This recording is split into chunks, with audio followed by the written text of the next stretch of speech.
Evangelio de nuestro Señor Jesucristo según San Marcos. Un escriba que oyó discutir a Jesús con los saduceos, al ver que les había respondido bien, se acercó y le preguntó: ¿cuál es el primero de los mandamientos? Jesús respondió: el primero es: escucha, Israel, el Señor nuestro Dios es el único Señor, y tú amarás al Señor tu Dios con todo tu corazón y con toda tu alma, con todo tu espíritu y con todas tus fuerzas. El segundo es: amarás a tu prójimo como a ti mismo. No hay otro mandamiento más grande que estos. El escriba le dijo: muy bien, maestro, tienes razón al decir que hay un solo Dios y no hay otro más que Él, y que amarlo con todo el corazón, con toda la inteligencia y con todas las fuerzas, y amar al prójimo como a sí mismo, vale más que todos los holocaustos y todos los sacrificios. Jesús, al ver que había respondido tan acertadamente, le dijo: tú no estás lejos del reino de Dios. Y nadie se atrevió a hacerle más preguntas. Palabra del Señor. Tomen asiento.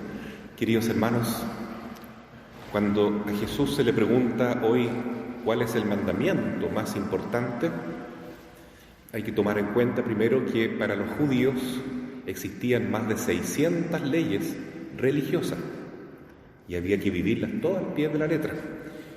Y ya prácticamente un niño de 12 años tenía que conocer esas leyes. Y eran muy escrupulosos los judíos, especialmente los fariseos, en cumplirlas.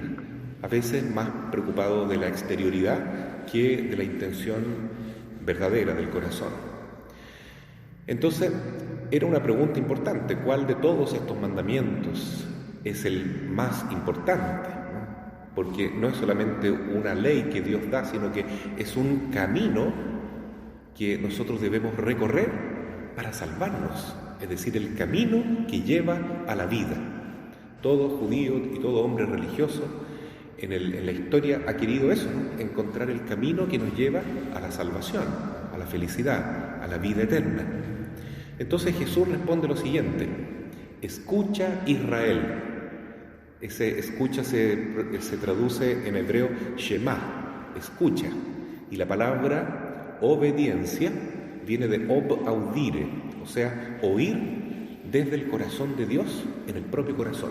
Obediencia es: obedece, Israel, escucha, Israel, el Señor tu Dios es solamente uno, no tendrás otros ídolos, y amarás al Señor con todo tu corazón, con toda tu mente, con toda tu fuerza y con todo tu ser y toda tu inteligencia. El orden más correcto es con todo tu corazón, alma, espíritu y fuerza. Y el segundo mandamiento es: ama a tu prójimo como a ti mismo. Esto nosotros también lo sabemos, ¿no? Desde niñitos hemos aprendido en el catecismo que son los dos grandes mandamientos de la ley expresados en este signo de la cruz, ¿no? En la cruz, la viga que apunta hacia arriba, ¿cierto? La vertical, que es mayor que la horizontal, es el amor a Dios, y el amor al prójimo representado en la viga horizontal donde están clavados los brazos de Jesús. Bueno, ¿y qué significa hoy en día amar a Dios con todo el corazón y al prójimo como a sí mismo? En algunas épocas de la Iglesia, en épocas de persecución, ahí se notan los verdaderos cristianos que aman a Dios de todo corazón. Y bueno, esto lo sabe Dios solamente, ¿no? En épocas en que es más fácil vivir el cristianismo, por ejemplo, nosotros mismos, 30 años atrás, 20 años atrás, no teníamos ningún problema en ir a la iglesia. Hoy es más difícil venir a la iglesia, es más difícil proclamarse católico y vivir en consecuencia.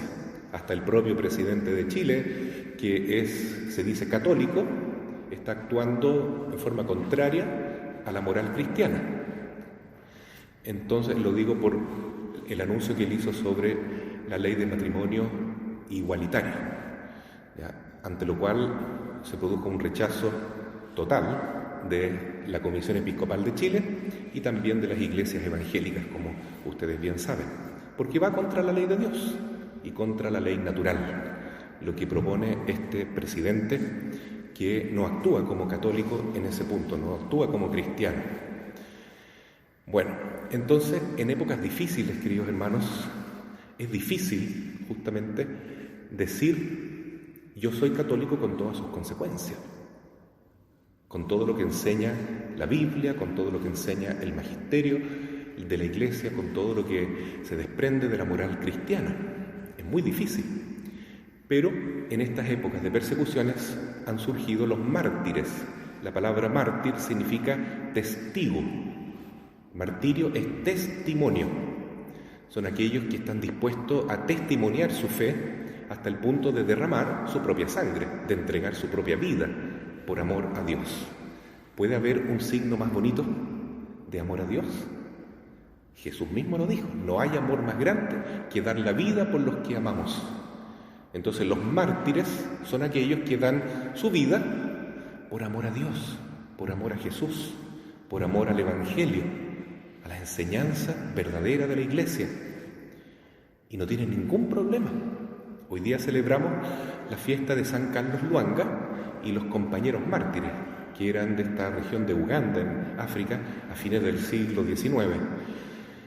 Es una historia muy interesante porque se parece mucho a las primeras persecuciones de los primeros siglos del cristianismo. Este rey de Uganda, primeramente, era amigo de los cristianos, ¿no?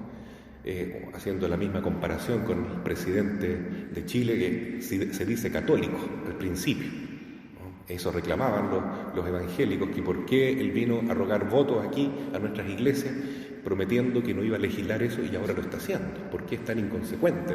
Con toda razón. Y este rey africano al principio era amigo de los cristianos, pero de repente se convirtió a la religión musulmana, se hizo mahometano.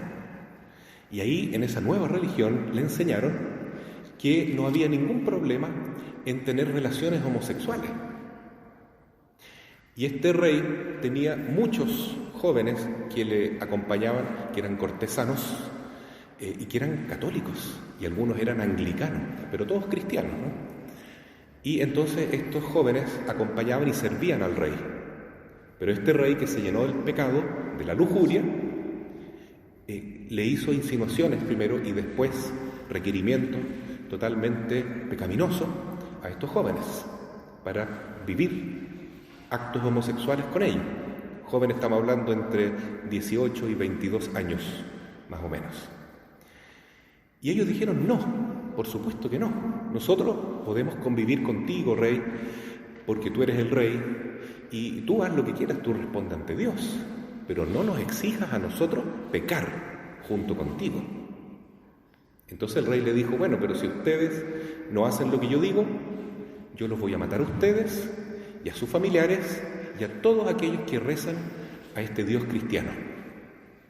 Lo sentimos, dijeron, no podemos. Y mandaron a la cárcel a estos jóvenes que, como les digo, no tenían más de 22 años. Carlos Luanga tenía 22, justamente.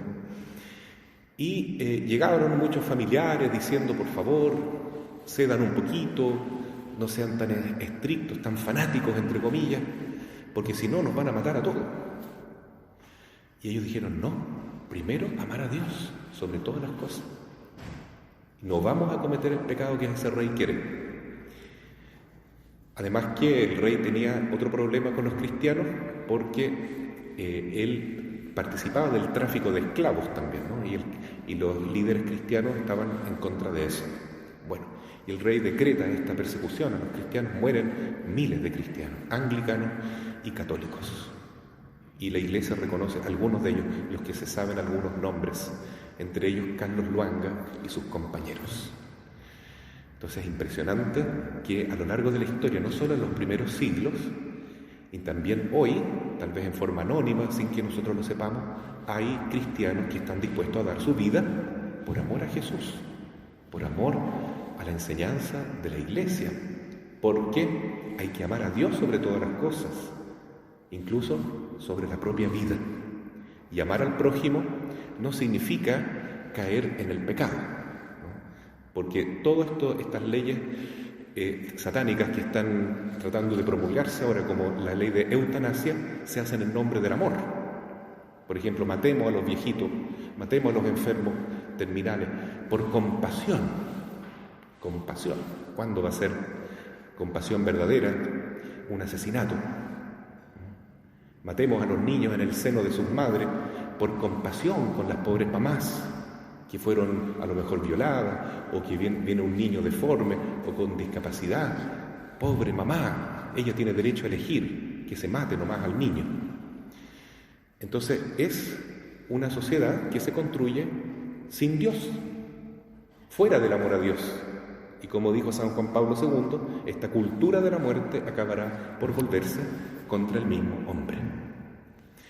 Entonces, queridos hermanos, hoy día nosotros queremos mirar al Sagrado Corazón de Jesús y vemos, ahí está el corazón verdadero, el corazón que ama, el corazón que está dispuesto a llenarse de clavos y espinas para que nosotros tengamos vida.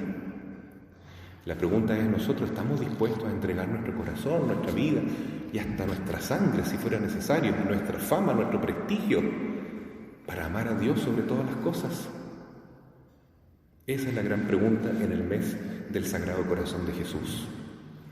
En la primera lectura que escuchamos hoy del libro de Tobías, continuamos con esta historia impresionante de esta mujer llamada Sara. Sara, que no podía tener un matrimonio tranquilamente, ¿no? Porque ella se casaba con un hombre, después se casaba con su hermano, se casó con 7 hermanos. Y en la noche de bodas, antes de que tuvieran relaciones ellos, llegaba un demonio llamado Asmodeo y mataba al marido. Y ella quedaba muy triste. Entonces era una influencia, pero terrible, del demonio sobre esta pobre mujer y esta familia.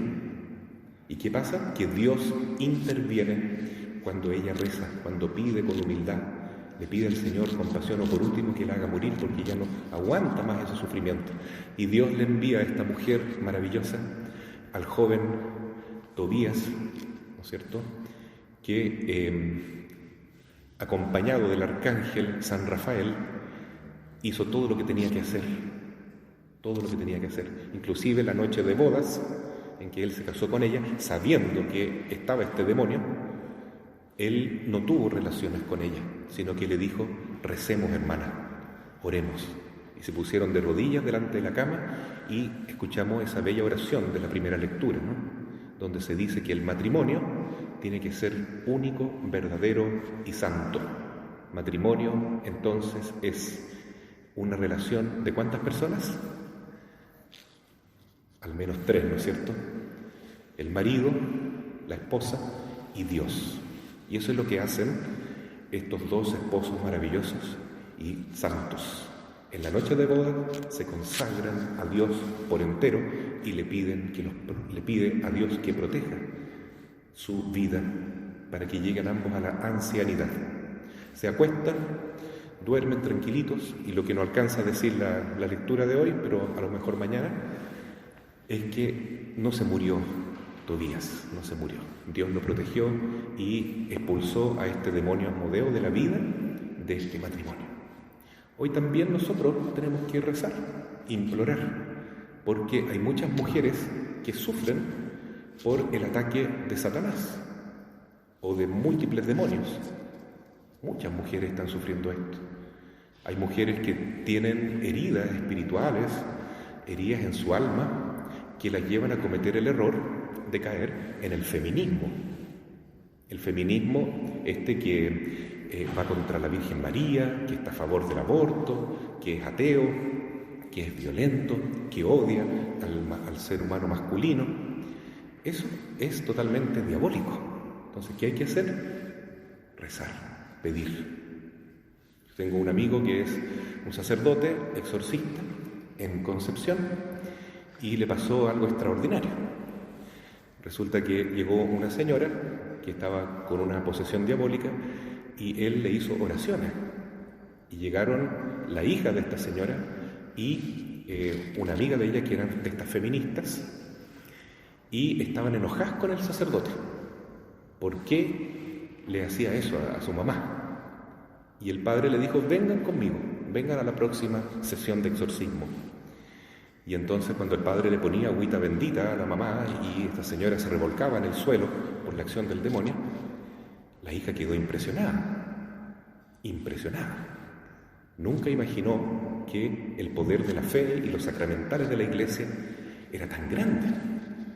Y al término de ese exorcismo, esta niña se convierte, se hace cristiana y deja la ideología del feminismo, junto con su amiga. Y hoy este padre me contó, ¿no? Esta semana hablamos. Son 2 líderes religiosas, estas niñas, estas jóvenes de 20 y pocos años, de un grupo de jóvenes de su parroquia. Qué maravilla, ¿no? Entonces hay que rezar para que muchas niñas, muchas mujeres que están por este camino errado, equivocado, igual que Sara, que estaba oprimida por un demonio, se liberen y se sanen. Es posible. Y también esta ideología maldita del género que se dice, ¿no? Ideología de género, que se quiere enseñar en los colegios, transmitir y exigir que los profesores enseñen eso, que es algo totalmente errado y equivocado. Entonces, bueno, tenemos que pedir a nuestra Madre, Nuestra Señora del Carmen, Inmaculado Corazón de María, también a Jesús, Sagrado Corazón, y al corazón castísimo, purísimo, santísimo de San José, que libren a nuestra patria de esta miseria espiritual a la que nos vemos acosados hoy en día. Pero para eso se necesitan cristianos de verdad, como ustedes que vienen hoy a la iglesia, desafiando algunos peligros, que estén dispuestos a amar a Dios sobre todas las cosas y a entregarle su corazón para que Jesús pueda hacer su obra aquí en la tierra.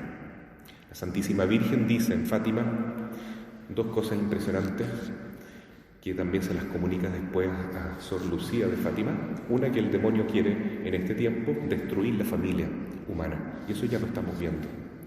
Y 2, más interesante todavía para nosotros desde el punto de vista misionero, es que la Virgen puede hacer grandes milagros, porque ella es la medianera de todas las gracias.